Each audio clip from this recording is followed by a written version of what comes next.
I left and ran straight into all the trauma that I never healed from. I was already out of the abusive household. I got out of it when I was 12, but it was the roots to all the disaster of 17 through 21. And by 21, I mean, I left the church little by little, stopped going. I stopped singing, then I stopped going, and then it just completely just felt like I wasn't connected to it at all. Yep.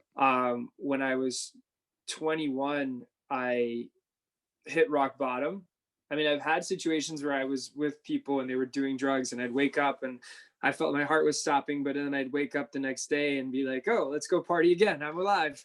You know, that's why when you said that, I was like, oh, maybe that should have been some times that I like woke up. But no, it hit a point where I started battling with identity crisis where I literally just wanted to die.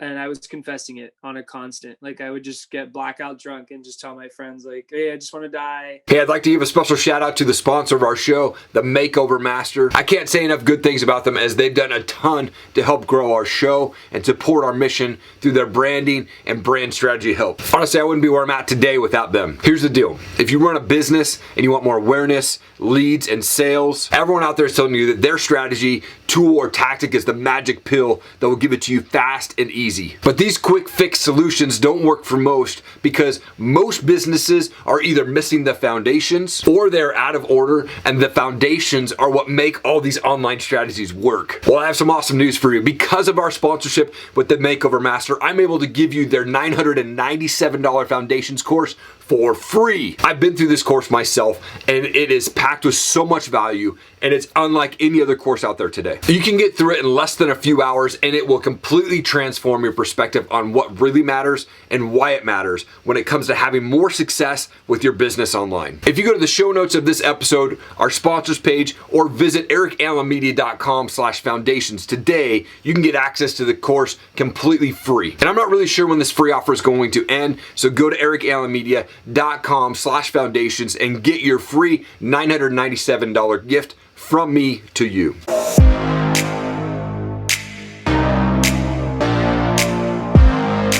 Brandex, you're a personal trainer, you're a coach, dude, you're a model. You're also Man of the World USA 2020. Thank you so much for your time, man. I appreciate it.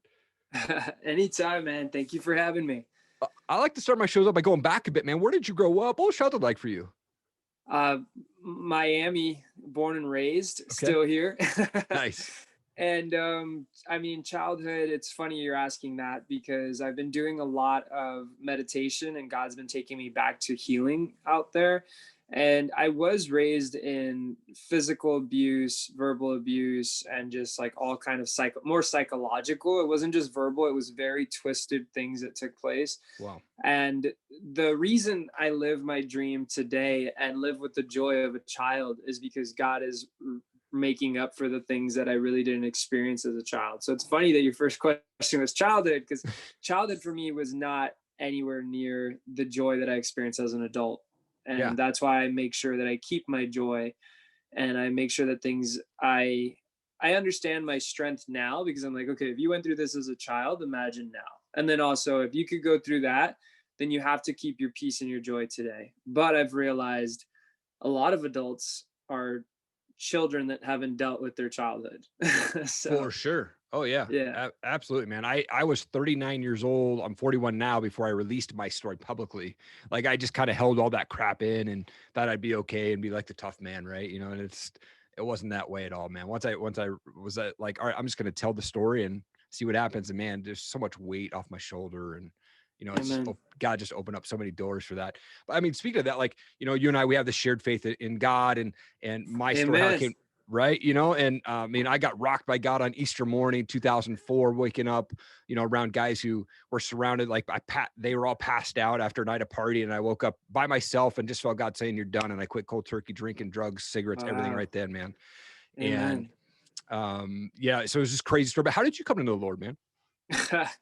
So while I was and it's so crazy you're asking these questions, because God, I'm going to be transparent. God was showing me that some of my unbelief comes from when I was a kid, trying to pray things out of situations that I didn't feel like the prayers were being answered.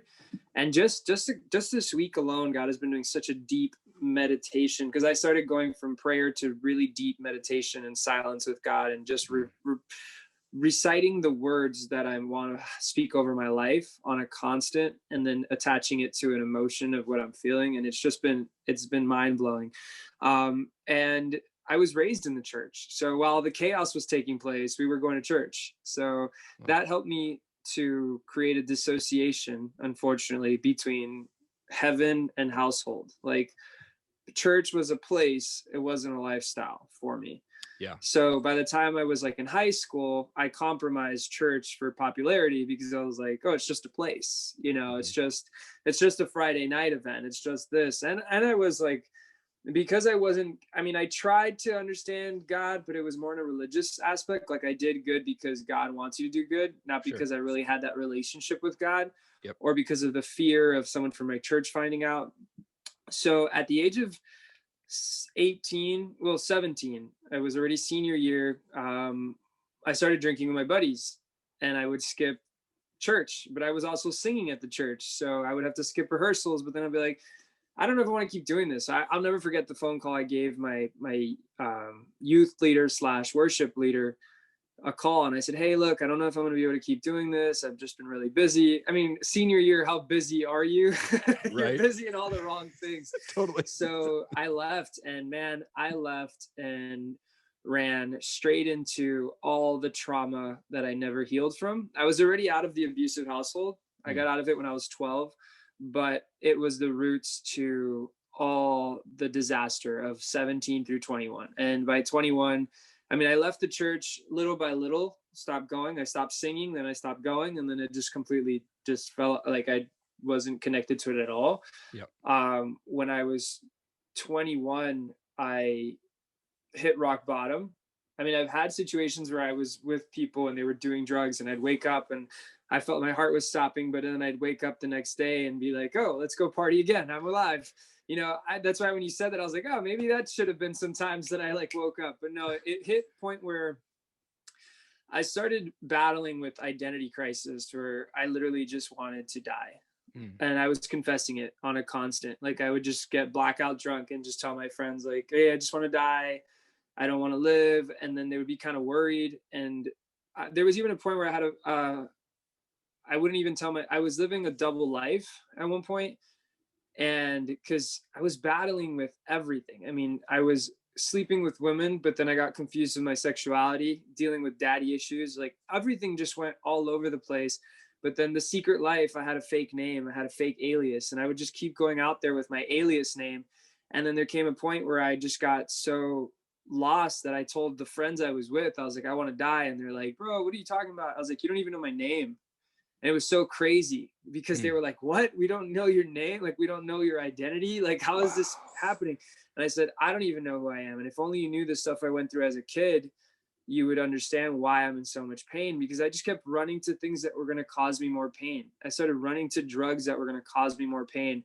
I knew the women that I was entangling myself with were going to cause me pain. I was dating girls that were bartenders and stuff like that. That was just either I was going to cause them pain or they were going to cause me pain. And then I was confused about my sexuality. It was just a whole black hole of a situation. And I was 21 years old, and I realized I wanted nothing to do with men. I didn't want anything with that. I wanted to be married. I want to have kids. But then I was like, how do I ever go into that with this baggage? How do I ever clean up my life? So New Year's Eve came, and I hit rock bottom. I was super drunk, and we were at this Russian New Year's party, so you can imagine how much was going down with vodka. And I liked this girl there. I was trying to help her overcome her breakup. And when you're wounded, anything else just seems like it's glorified, and you worship it immediately. Totally. And God was speaking to me a lot through dreams, that I was in bondage, but I wasn't close to God. So I didn't comprehend what he was saying, but he was just showing me that I was in a moving vehicle headed in the wrong direction. And I needed to break out of the vehicle and start running, literally find a way out of it. And the crazy part about that dream is that I opened the back of an SUV. And usually you can't just open the back of an SUV. It has to be open from the outside. But I guess it was faith that got me out. And that's when God started showing me to let go of things, but I wasn't fully ready to let go. Yeah. And I went to a church. I finally hit rock bottom. But before New Year's Eve, I always forget this. Before New Year's Eve, I went to my old church. I was like, I need God. There was a lot of weird stuff happening in America. And I was like, I need Jesus. And I clearly am hitting rock bottom. And a lady at my church, she's like a prophet. And she goes, this is your year coming up. This is going to be your year. And I said, okay, like, all right, cool. But I was not ready to receive it. The next thing I knew, I was out at a club, taking ecstasy with my friends and having the time of my life and forgetting completely about that. But I did have weird encounters there because I was already on that bridge. You see, sometimes you're going to be in a bridge setting when you know that it's time to let things go and you're in like a turbulence with yourself. So you'll be more aware of what's taking place. Like when you know that you're supposed to let things go, as opposed to being completely blind, but to being awake and entangling, there's a difference. So fast forward, the next day, I hit rock bottom. I tell my friends, just leave me here to die, because the girl that I wanted to be with got back with her ex-boyfriend, and that was it for me. Like I was just like, the age of 21 was my most reckless year. It's the year that I could say I got the darkest, deepest, and wild. So I just said, you know what? I just want to die. Like, just let me here die. And no one ever loved me. And ever since I was a kid, it was abused. And I was just confessing all these things. And apparently I was like yelling, like, I don't know if I was manifesting or what the heck was going on, but I was just yelling in the middle of like a Walgreens parking lot at 2 a.m. on New Year's Eve. Like it was a wreck, dude, a complete wreck. And the next day I go to a church, and because someone told me to go to a singing competition, I sing, and they're like, oh, you want to listen to it? And then I get in the vehicle, and then like, by the way, it's at a church. And I was like, good. Good. And the guy goes, he goes, how many of you had a crazy year? And I was like, and then he's like, how would you like to start your whole year fresh? And then I raised my hand, and then I did the walk, and I literally did feel power take place. But the thing is, I already knew what an encounter with God was, because when I was little, at 7 years old, I gave my life to Christ. But as I got older and I was in the dysfunction, I didn't say so. As soon as I gave my life to Christ, it was like if that little child and the passion and everything came back. I can't say that was the only time I had fallen, because I did have my back and forth with God in my 20s. Sure. But it was the time that it cleaned up my life a lot. It caused me to not keep running and tangling. But what caused me to really surrender to God in the last couple of years was when God told me, preach with your life, not your words.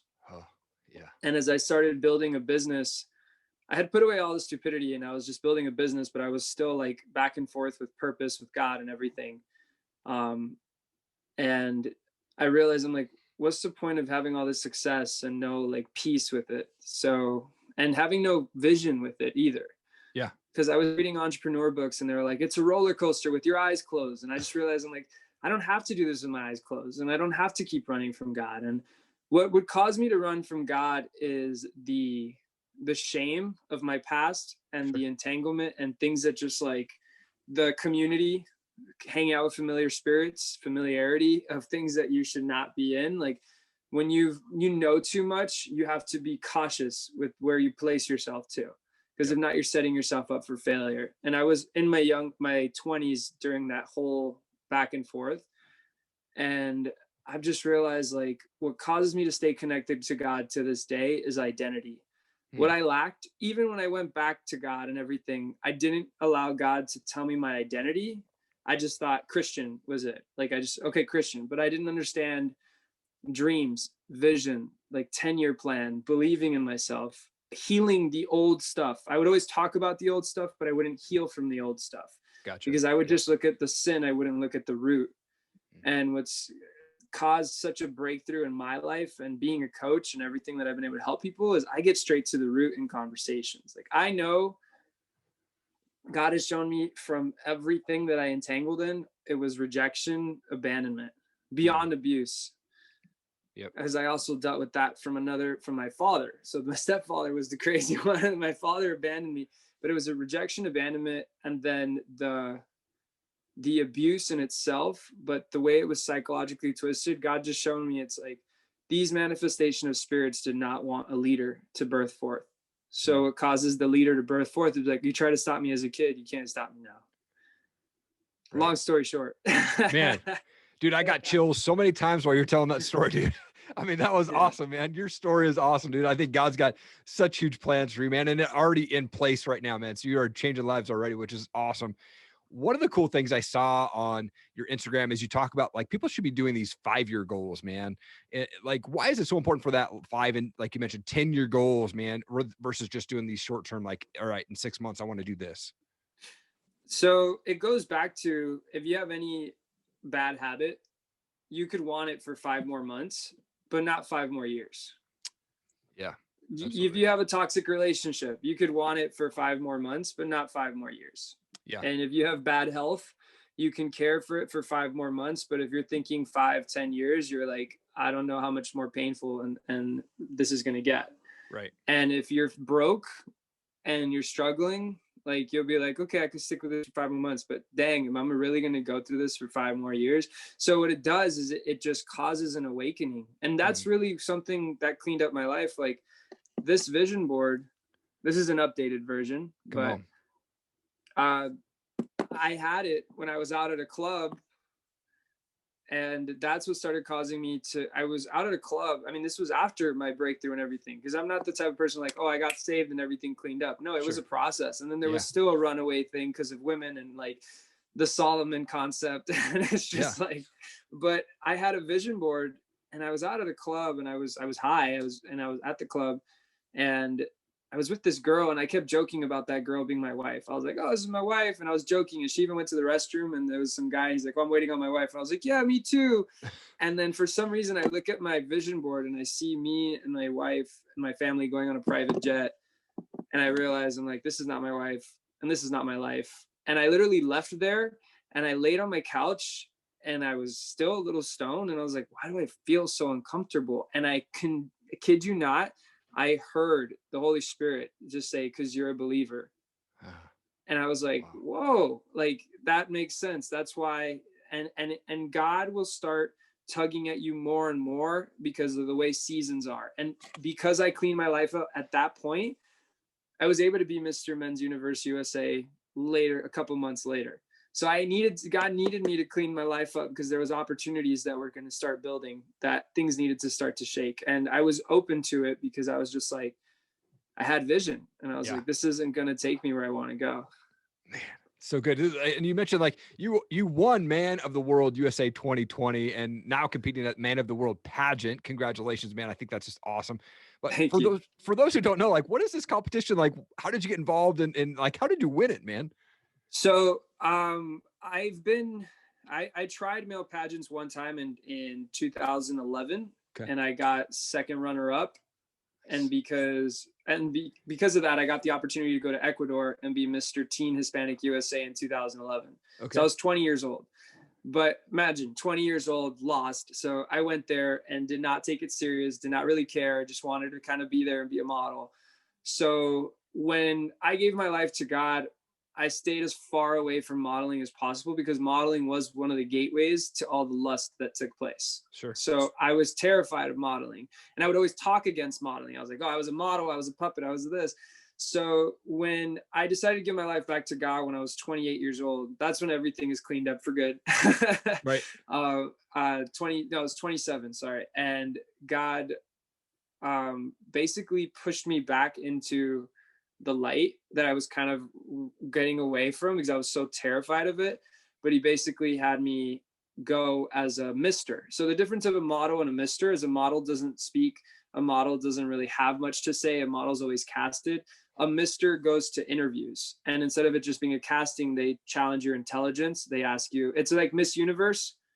That's what the mister is. It's a mister. Sweet. So when I went to Dominican Republic because someone couldn't go and they were like, hey, we're looking for somebody. And I had just finished doing a Daniel fast for 10 days. Okay. Because I was like, God, I need vision. And when the person asked me to go represent the USA and Dominican Republic, I was like, okay, sounds cool. But I turned it down in my head. And the next day, God's like, I had you do a fast and read Daniel chapter 1 for 10 days. Go back to that. And I did. And it said that Daniel was a distinguished man from thousands. So I was like, okay. So I went and everything ended up getting sponsored. I go on the trip. I had no idea what the heck I was doing. I just had a time of my life. I tried it out. I did horrible because I didn't know how to style myself. I didn't know anything, but I got my feet wet. Yeah. But then after that, I kept getting asked to represent the USA in different competitions. So after that, I got asked to go to Thailand, and I went 2019 to Thailand, and I represented the USA again for 14. I was out there for 14 days in Thailand representing the USA for Mr. Global. And then because of that, I came back. I competed in a national competition as Mr. Florida. I almost got the USA title again for that. And then for Man of the World, they found me. They always found me. The crazy thing is, like, they selected me and asked me. I didn't even know where to start, except for the Mr. Florida thing that I did. But for this, I was battling because I was like, I don't want to do another pageant. I haven't won a global title, and this is kind of embarrassing to keep going. And God told me, it's like, it's not about who's going to criticize you. It's who's about to listen to you. Oh, come on. And that hit me. And I was like, oh, okay. So I accepted the Mr. Florida because I had to start from the ground. I had to be Mr. Florida. The competition got canceled because of COVID. But because the second I was Mr. Florida, I did a photo shoot. I sent in my application. I had the resume. I had everything. They literally were like, we were going to cancel a competition, but you had every quality that we see can win the international title. So we're going to make you Man of the World USA. Come on. Right when they did that, we had no idea what 2020 was going to look like. We just knew it was a little bit of a pandemic, but I realized God used that so that I could do charity work in the middle of the pandemic and just edify the people in the US through it. And if you could do it in the middle of a pandemic, then you literally set the bar high for a lot of people, because you can't do much. You can't physically go anywhere and do it. So you have to do everything virtually. Yeah. But now as Man of the World USA, for the first time in my pageant world, I'm sharing about low self-esteem and how I battled it for many years, and identity. I don't get into too much detail because I feel like when you go into detail, people can't always connect, but doing it as a whole, low self-esteem and identity can fill in so many gaps. Yep. So I've shared that, and I have shared that I went through stuff as a child, an identity crisis, and the audience in male pageants are struggling men a lot of times as well. Okay. So it's going to speak into all aspects of their identity in a sense of a parable and bring a lot of healing in general. Yeah. And I stand there as, I like to call it, a role model, not just a model. Yeah. And God uses it. I love modeling, but the fact that I get to be a role model through it is a blessing. Even better, man. So good. So good, dude. So good, man. Dude, I'm a big music guy. We got just a couple minutes left. I love to ask this question. What's a favorite type of music for you? Or do you have a favorite band that you like to listen to? So it depends what mood I'm in. If it's for a workout, definitely like an electronic kind of vibe. I like Capital Kings. Nice. Worship, all about like Bethel. Yeah. Bethel just hits the soul differently. Totally. And I've actually been more into, because when you're overcoming things from your childhood and God does work on it at levels, because there's hidden roots, you realize like you have to go overboard sometimes. So I've been incorporating a lot of praise, like Israel Houghton praise kind of stuff, before I go do a business deal and set myself up to do something. Because if you battled rejection as a kid, but then you prospect as an adult, that rejection still hits you as an adult, like if it was the rejection from a kid. So you got to really prepare yourself when you go out there. And I believe that's why a lot of people don't aim to succeed, because it hurts too much and they can't understand, why does this hurt? And it's like, it's because it's not this person rejecting you, it's the original rejection and things like that. So I actually put on praise music, Israel Houghton. I try to listen to Our God is Greater before I start my day. Yeah. I'm big on that, man. Morning routines. I'm up at 4 a.m. 6 days a week, man. And really the first thing, so I get upstairs, man, it's flipping on that worship music and just drawing close as I can. And it's funny that it took me so long to realize this, but like, I finally realized that I can get 2 wins out of the way, like in the first 10 seconds that I wake up, and like, we're never guaranteed tomorrow. So as soon as I open my eyes, I'm like, there's win number 1. And then I make my bed and there's win number 2. And I'm like, man, this day is going to be awesome. Right. And so like, then it's upstairs, man, just drawing close. And I have this daily goal to make one person smile every single day. And so if I can do that virtually or in person, man, if I'm at a store, I want to call them by their name that's on their name tag, man, that's big for me. And you know, that morning routine, just drawing close to God, man, just being thankful for where I'm at and like the people that I can speak with and connect with, man, like yourself, man. You are an absolute world changer, Brandex, man. I'm so pumped that you took the time to come on my show, man. Truly an honor. Thank you so much for your time, man. I appreciate it. No, thank you for having me. And yeah, this got deep and personal, but usually when God has me do this, it's because someone's listening to this that's going to have a breakthrough. So yeah, it's worth it. Thank you so much for watching the show today. I appreciate it. If you could, please leave a rating and review on our Apple podcast. The link is down below. That helps us get our message out, get the show out, helps us get ranked out there on the Apple podcast. Also, leave a comment below, man. I'd love to know what part of this show made the most impact on you. I respond to every comment on there. And please share this video, whether you're watching on Facebook, Instagram, YouTube. Please share it out. We want to make sure that we impact as many people as we can with the guests that come on my show and highlight those guests and what they've got going on, and they're changing the world. So thank you so much for the time. So appreciate it. Have an awesome day.